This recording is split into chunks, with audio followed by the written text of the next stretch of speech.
Turabasuhuje inshuti za communauté Pierre Vivante. Nous vous saluons, bien-aimés les amis de la communauté Pierre Vivante. Et dutangiye campagne yo gusengera ububirigi. Nous commençons la campagne de prière pour la Belgique. Kugira ngo Imana izane ububyutse muri iki gihugu. Pour que Dieu amène le réveil dans ce pays. Dukeneye ko ababirigi bumva Imana mu mitima yabo, bakira Imana mu mutima wabo, mu mitima yabo. Nous avons besoin que les Belges accueillent Dieu dans leur cœur. Niyo mpamvu dutangiye igihe cyo kubasengera kugira ngo Imana igire ikikora mu bugingo bwabo. C'est pourquoi nous commençons le moment de prier pour eux, pour que Dieu fasse quelque chose dans leur cœur. Et dutangiye rero muri Bruxelles. Nous commençons à Bruxelles. Nkuko mubizi haba guverinoma enye muri iki gihugu. Comme vous le savez, il y a 4 gouvernements dans ce pays. Ariko kugeza uyu munsi guverinoma ya Bruxelles ntabwo irabaho. Mais jusqu'à présent, il n'y a pas encore le gouvernement bruxellois. C'est nibibazo turimo dukwiriye gusengera kugira ngo Imana igire ikihindura mu mitima y'ababirigi. Tout ça, ce sont des choses que nous sommes en train de traverser. Et on doit prier pour que Dieu fasse quelque chose dans le cœur des Belges.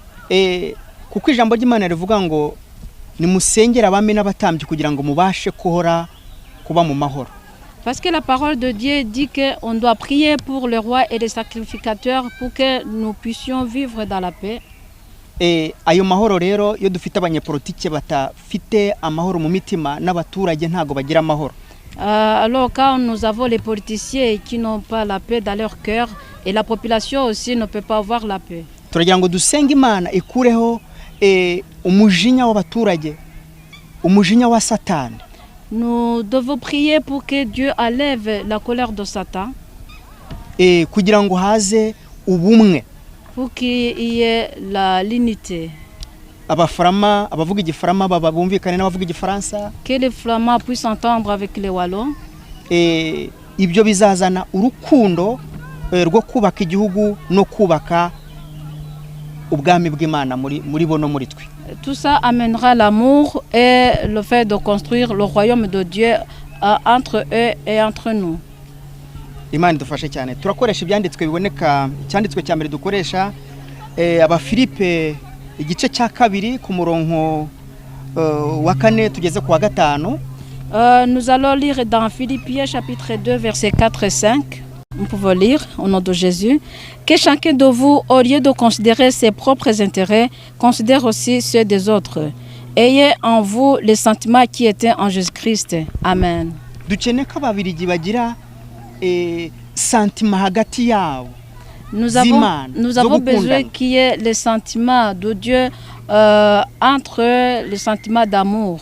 Zo gushyira hamwe. Des sentiments d'avoir l'unité entre eux. Kugira ngo ubwami bw'Imana bwinjire muri bo. Pour que le royaume de Dieu entre en eux. Imana idufashe cyane. Que Dieu nous aide beaucoup. Ikindi nshaka kugira ngo turusheho kumva. Autre chose que j'aimerais bien que nous puissions entendre. Dusome mu gitabo Timoteyo wa mbere. Nous allons lire dans 1 Timothée. Igice cya kabiri. Chapitre 2. Turasoma ku murongo wa mbere tugeze ku murongo wa 5. Nous allons lire à partir du premier verset jusqu'à 5. J'exhorte donc, avant toute chose, à faire des prières, des supplications, des requêtes, des actions de grâce pour tous les hommes, pour les rois et pour tous qui sont élevés en dignité, afin que nous menions une vie paisible et tranquille, en toute piété et honnêteté. Cela est beau et agréable devant Dieu et devant Dieu notre Seigneur, notre Sauveur, qui veut que tous les hommes soient sauvés et parviennent à la connaissance de la vérité. Car il y a un seul Dieu et aussi un seul médiateur entre Dieu et les hommes, Jésus-Christ, homme. Amen. Imana idufashe cyane. Et Dieu nous aide beaucoup. Ntacyo twageraho tutihuje n'umwami Imana.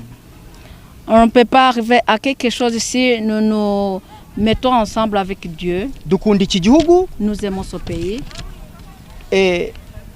Ariko twifuzamo ko kizamo n'ububyutse buvuye ku Mana. Mais nous souhaitons qu'il y a le réveil qui vient dans ce pays et le réveil qui vient de Dieu. Ububyutse buvuye ku Mana buzana amahoro mu bantu. Le réveil qui vient de Dieu amène la paix entre les personnes. Hazana umutekano. Il y a la sécurité. Hazana amahoro y'umutima. Le réveil amène la paix dans le cœur. ibi nibyo dukeneye muri iki gihugu. C'est ça que nous avons besoin niyo mpamvu dans ce dushaka pays. kuzenguruka iki gihugu cyose tugisengera. C'est pourquoi nous voulons vraiment faire le tour dans ce pays pour prier pour ce pays. kugira ngo Imana igire icyo ikoze mu mitima y'Ababiligi. Pour que Dieu peut faire quelque chose dans le cœur des Belges.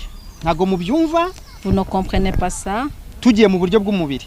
Si nous allons dans la manière allez, quand on se porte de la chair, vous ne pouvez pas comprendre. Ariko mu buryo bw'umwuka. Mais d'une façon spirituelle, dukwiriye kurwanira kugira ngo imitima y'abantu ihinduke. On doit vraiment lutter pour que le cœur des gens change. Nta nyungu zindi atari kugira ngo ubwami bw'Imana bwagura iki gihugu bukinjiza mu marembo y'ijuru. Il n'y a pas aucun autre intérêt à part que c'est le royaume de Dieu qui vient dans ce pays pour l'élargir, pour l'amener à la porte du ciel.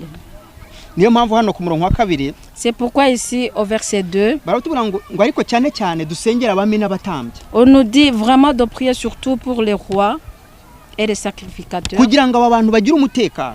Pour que ces gens-là puissent avoir la sécurité. Babashe kutuyobora neza. Qui puissent bien nous diriger.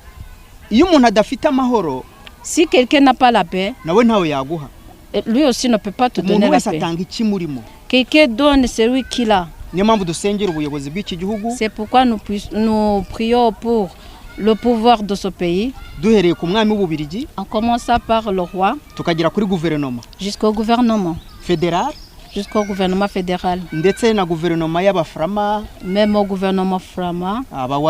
Les Wallons. Les germanophones. Même avant que le gouvernement bruxellois prenne place.